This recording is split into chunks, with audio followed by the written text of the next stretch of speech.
Good evening, everyone. This is your evening news recap, your nightly news podcast on all the news that I come across throughout the day, giving you my take as somebody who aspires to be a politician in the near future. Hopefully, all you guys are doing wonderful. Hopefully, all you guys are well. Today is January 27th, and it is Tuesday. Hopefully, all you guys are having a wonderful week so far. Sorry for no episode yesterday. Had a migraine and I wasn't really able to record, unfortunately. But we got the news from today and yesterday to cover, so hopefully all you guys are ready for that. If you're new here, please consider subscribing. All the support would be greatly appreciated as we are trying to reach 1,000 subscribers on YouTube by this summer. If you're on Substack, please consider subscribing as well. It's $8 a month. All funds go to me. Helps me pay for the things that I need to pay for in my life, like my groceries, like my clothing, like all of that. Outside of that, though, hopefully all you guys are doing wonderful. And let's get into today's episode. Moving on into our headlines in history, the headline we have for today is the hottest January day here sends mercury to 70.5. This is from January 27th of 1950. The day before, cities like Washington, Boston, and New York City hit record high temperatures for the month, according to the United States Weather Bureau. Times Square was crowded with men in shirt sleeves and women in blouses. The Times wrote, the National Weather Service has since reported that the temperature in New York City's Central Park that day reached 72 degrees, the highest ever for January since record keeping began in the late 1800s. The record was tied in January 6th of 2007. That's definitely a really interesting one. It talks about the hottest days, and hottest days are definitely a big deal these days as global temperatures unfortunately start to rise with global warming. But outside of that, that's definitely a very interesting day in history, and something I would have never learned about. So hopefully that's something new for you guys too. Outside of that, though, let's get into the news and the headlines from both today and yesterday. Moving on to the Trump administration segment as we do. The first topic we have today is Trump is planning to send Tom Homan to Minnesota. Trump has announced that Tom Homan will be heading to Minnesota. In a new post on Truth Social, Trump wrote, I'm now sending Tom Homan to Minnesota tonight. He has not been involved in that area, but knows and likes many of the people there. Tom is tough but fair and will report directly to me. Separately, a major investigation is ongoing with respect to the massive $20 billion plus welfare fraud that has taken place in Minnesota, and it is at least partially responsible for the violent organized protests going on in the streets. No, it's not. Additionally, the Department of Justice and Congress are looking at Congresswoman Ilhan Omar, who left Somalia with nothing and is now reportedly worth more than $44 million. Time will tell. Thank you all for your attention to this matter, President Donald J. Trump.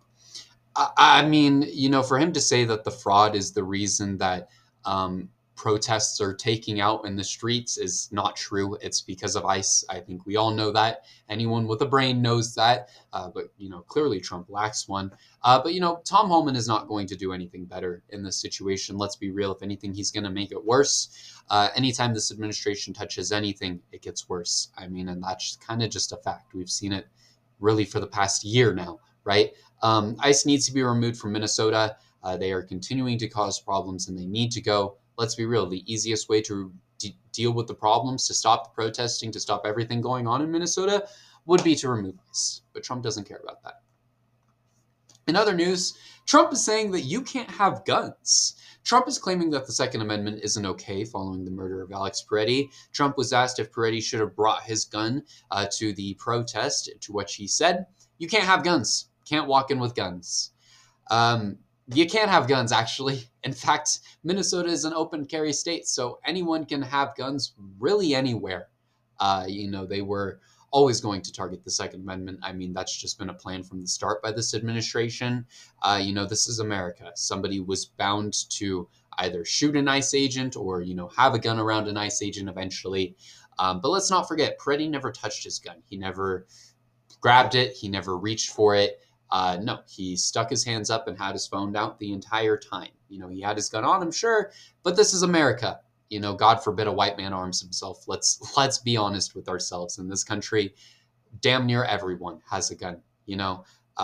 For Trump to claim that you can't have guns when one of the biggest worries of his supporting base is that their guns will be taken is kind of wild.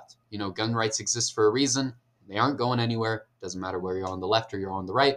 They exist for everyone, and they're going to continue to exist. because we all have the right to bear arms, and it's not something that's going to change anytime soon. But, Trump is probably going to threaten that. I wouldn't be shocked if that happens to be the case. It's something I've thought that they were going to do really since the start of this administration, especially as soon as an ICE agent gets shot. I think I've mentioned this since really the start of this administration as well. Like, they are going to target, gun rights eventually. Trump here is saying you can't have guns. That's not something, the president should be saying at all. It is in our right to have guns. Anyways, moving on into our segment about ICE, where we have a bulk of our news for today. Centrist Democrats have apologized for voting for ICE. Representative Tom Suozzi, the co-chair for the Bipartisan Problem Solver Caucus, has apologized for voting to fund ICE. He's saying that he said that he failed in doing so. So as he said on Facebook, I failed to view the DHS funding vote as a referendum on the legal and moral conduct of ICE in Minneapolis. I hear the anger from my constituents, and I will take a responsibility for that. I have long been critical of ICE's unlawful behavior and must do a better job demonstrating that. The senseless, tragic murder of Alex Peretti underscores what is happening when unrestrained federal agents operate without accountability. President Trump must immediately end Operation Metro Surge and ICE's occupation of Minneapolis that has sown chaos and led to tragedy and undermined experienced local law enforcement. Apologizing is great, but actions speak louder than words, and we need to see Democrats start to act. We need to see them go against ICE. We need to see them not just call to end ICE, but actually work to end ICE. They need to defund ICE. They need to abolish ICE, and that is the bare minimum. There needs to be trials. People need to go to jail, and that's just the start. It's a lot less than people needing to go to jail. Let's be real. A full investigation needs to be done into ICE as an agency, and this administration, has used ICE to put everyone in this country at risk. And by everyone, I mean everyone. Even citizens are being shot and killed. It's got to go. It's a problem that needs to be investigated. It's a problem that needs to be solved. In other news, Greg Abbott has said that it's time for ICE to recalibrate. Texas Governor Greg Abbott has said that it's time for the White House to recalibrate ICE operations in Minnesota. Abbott said on the Mark Davis show, in general, we need to have respect for law enforcement officers in the country. ICE, they are the law enforcement officers, and so that they being in the White House need to recalibrate on what needs to be done to make sure that the respect is going to be reinstilled, and that's not an easy task, especially under the current circumstances. But I know that they're working on a game plan to make sure that they are going to, let's say, recalibrate and maybe work in a little different direction. They don't need to recalibrate. These officers need to go. I mean, let's think about what is the best way to end everything going on in Minnesota. It's removing ICE officers. It's removing ICE agents from the situation. People are protesting because of what ICE has done. People are upset because of what ICE has done. People are upset that ICE is a terrorist organization, terrorizing their communities, causing harm, kidnapping their neighbors, murdering their neighbors. People are upset about this. And if they want that to end, if they want to help the people, if they want to, kind of quell the people, they should just remove ICE. It's not that hard. All it takes is one simple phone call from Trump to say, hey, call them off. We're done here. We can't do this anymore. But they're not going to do that because they would rather escalate the conflict. They would rather escalate the situation. And that's a problem. It's been a problem that we've seen for really months now. In other news, Greg Bovino has been fired. Top ICE official Greg Bovino has been fired by Trump from ICE following the shootings of 2 U.S. citizens in Minneapolis. Bovino is the officer that was commonly depicted as a Nazi, being compared to by German media and other countries throughout the world due to his Nazi-style trench coat and overall outfit style, along with a variety of other reasons. His position will not be replaced, and he claims to be planning on retiring to California peacefully. If Greg Bovino wants to enjoy retirement, I recommend he heads to Argentina or any other country in the world that would accept him and gets plastic surgery to change his face, because he's not going to be able to do that here. I can promise him that much. I mean, if he wants to take tips from the people that he strives to be like, change his face. That's what the Nazis did. They got plastic surgery. If he wants to, he is fully welcome to. Granted, he should be in prison for the rest of his life. This man is one of the worst of the worsts and does not deserve a peaceful retirement, to say the least. He deserves a lot, and not a lot of things that I can say on the internet. Especially, he does not deserve his peaceful retirement in California. There are a lot of things this man deserves, many of which I cannot say, but we for sure need to make sure that he doesn't get to live peacefully. California, you know what to do. I'm a Californian born and raised, and I guarantee you my state will be able to act on that and to make sure that that is not the case. In other news, the top ICE chief has been ordered to appear in court. U.S. District Judge Patrick Swilch, and I'm pronouncing that horrifically. I do not know how to pronounce that. It's spelled Schiltz, has ordered acting ICE Director Todd Lyons to appear in court on Friday to answer questions, threatening to hold him in contempt if he does not show up.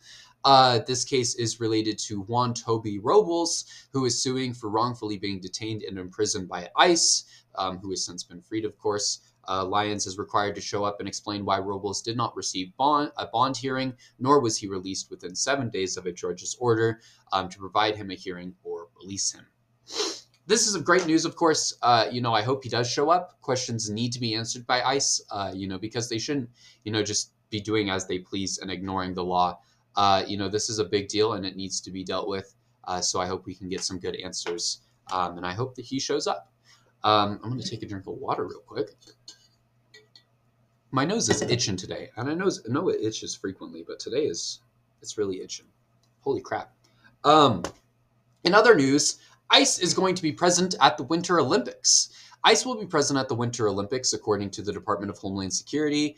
This will be done to provide security to the U.S. delegation in Milan Cortina.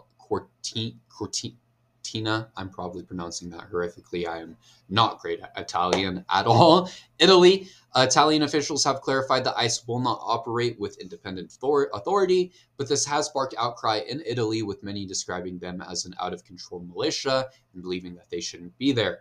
And that's totally fair. I mean, why the hell does ICE need to go to Italy? I don't see any reason at all why ICE would need to be there. And I know for a fact, we have better and more professional people to be doing this job rather than the people that are actively shooting our own citizens in the street. But this isn't just going to cause problems. It's going to piss off a lot of people. I am very sure a lot of Italians are going to be pissed off, especially if this does cause a problem. I mean, it truly makes no sense. And this might be one of the dumbest ideas we could ever do. I truly do not see this going anywhere positive. But hey, good luck for that.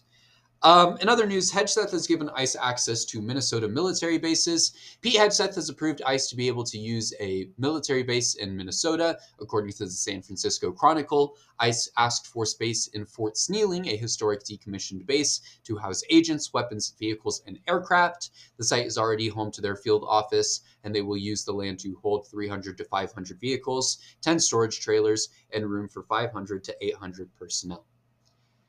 This administration is way more focused on escalation because it honestly seems like, and is very clear, that they want this conflict to get worse. If they wanted it to end, as I said before, they could pull ICE out, but they refuse to do so because they very clearly don't care. There's no reason why they should be putting more ICE officers on scene there. But they're causing more issues with that. And I'm pretty sure that they know that. There's no way they don't. Nobody should be getting murdered in this country. But hey, ICE is doing it anyways. And this administration would rather cause problems than solve them. And that's why we're here right now at the end of the day. In other news, ICE has unfortunately shot another in Arizona. ICE has shot another person in Arizona 10 miles north of the border, leaving the individual in critical condition. Information is lacking at this time, and it's unknown why this person was shot. But the FBI has been asked to assist in an investigation with local law enforcement as the situation is under active investigation. This comes as many have been killed by ICE agents this year. I believe this raises the toll to 10 deaths this year. which is inexcusable. Something needs to be done about this. We shouldn't have ICE agents parading through the streets, doing as they wish, killing citizens left and right. Of course, we don't know if this was a citizen or not, but nobody should be getting murdered by ICE. Nobody should be being murdered by masked agents anywhere, especially in the United States. ICE needs to be shut down. Fuck them, truly. They are the worst of the worst individuals in this country, and they have got to go.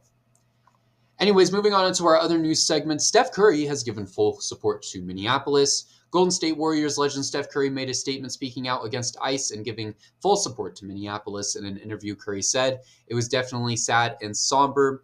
I just know there was a lot of heavy hearts, especially in this Minneapolis community." Curry said, "Yesterday was rough. It's been rough. I know out here, you can feel it. When we got here 2 days ago, the protests were going on downtown. It was amazing to watch the turnout of the peaceful protests and the unified voice that was here. You feel like what kind of turned the tide to a positive direction, and then you wake up in this morning and see what happened." Curry added. So obviously there was no need and no place to have a game yesterday, and it spilled over a little bit into the atmosphere today, as it should. This is what famous people, especially athletes, should be using their platforms for, to speak out against things that are truly important, and to speak out against or speak for things that are truly important.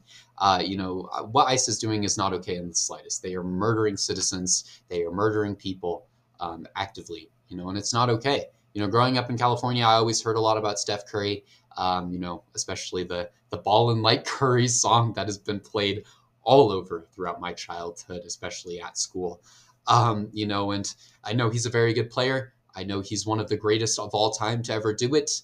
And it's good to hear these comments from him. I've never been a big NBA fan, but I truly am considering, after hearing what a lot of the NBA players have said with ICE, and I truly do hope that Curry can win another ring before he retires. I remember he won against the Celtics a few years ago, and hopefully he can win another one. In other news, the leading Republican governor candidate in Minnesota has dropped out of the race. Minnesota's leading Republican candidate for state governor, Chris Medell, has dropped out of the race due to Republican retribution. Medell said, "I cannot support the National Republicans' stated retribution on the citizens of our state, nor can I count myself a member of that party that would do so." This is a big deal, of course. He is the leading candidate for the Republican Party, and he is stepping down because of his own party's actions, which is massive. It says a lot about the sentiment of not just the public, but the huge crumble that has started within the Republican Party as a whole. And I wouldn't be shocked to see more of this as it goes on. We already saw Marjorie Taylor Greene resign, and it's going to be a bunch more people who do the same, and it's going to continue. It really is. This is one of the first of many. I'm sure, I think we have seen quite a few other people resign as well. And it's going to keep happening. They told us that quite a few Republicans would be resigning, quite a few individuals would be resigning. So this is a big deal, and it's something that will continue. In other news, a jet has crashed during takeoff in Maine. A business jet crashed during its takeoff, leaving half a dozen people dead. The aircraft reportedly crashed under unknown circumstances before it caught on fire. According to the Federal Aviation Administration, everyone was killed in the incident and nobody was taken to the hospitals. Victims are yet to be identified. This is a really interesting one, and not a lot of people are talking about it. Originally, that they claimed that there was 8 people who were killed, but then they backtracked that to say it was 6. They also, I believe, originally claimed that people were in the hospital, and they backtracked that to say that nobody was in the hospital, which is really interesting as a whole. My condolences to the families of those who are lost. Now these people haven't been named at all, but if they are people of significance, questions are sure to be raised. I have no doubt about that. Because let's be real, a plane crashing unexplained where everyone was killed doesn't happen often, especially when it's like a business plane, Anyways, moving on into our final topic for tonight, the doomsday clock has hit its closest since its creation. The doomsday clock, the clock that shows how close we are to self-annihilation, has hit its closest, moving to 85 seconds to midnight, its closest point since its debut 30 years ago. Alexandra Bell, the president and CEO of the Bulletin of Atomic Scientists, said in a statement, "Humanity has not made sufficient progress on the existential risk and danger to us all. The risk is growing," and Bell said, "Every second counts. We are running out of time."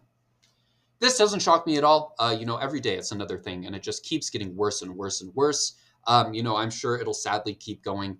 until we lock in. But that's really not going to happen with fascism on the rise around the world, really. It's time to lock in before doomsday arrives, and hopefully we can get political leaders to recognize that. With that being said, though, thank you everyone for watching today's episode. I hope you all enjoyed. It has definitely been a very interesting day in the news world, that is for sure. If you're new here, though, please consider subscribing. All the support would be greatly appreciated, as we are trying to reach 1,000 subscribers on YouTube by this summer. And if you're on Substack, please consider subscribing as well. It's $8 a month. All funds go to me. This is a viewer-supported show, so all the support is greatly appreciated. Outside of that, though, hopefully all you guys are doing amazing. Hopefully all you guys have a wonderful week. Thank you, everyone, for watching. Drop a subscribe, drop a like on the video, drop a comment down below. Let me know your thoughts on the news from today. I think that's all we have, so I will see you all in tomorrow's episode. Later, guys. Have a good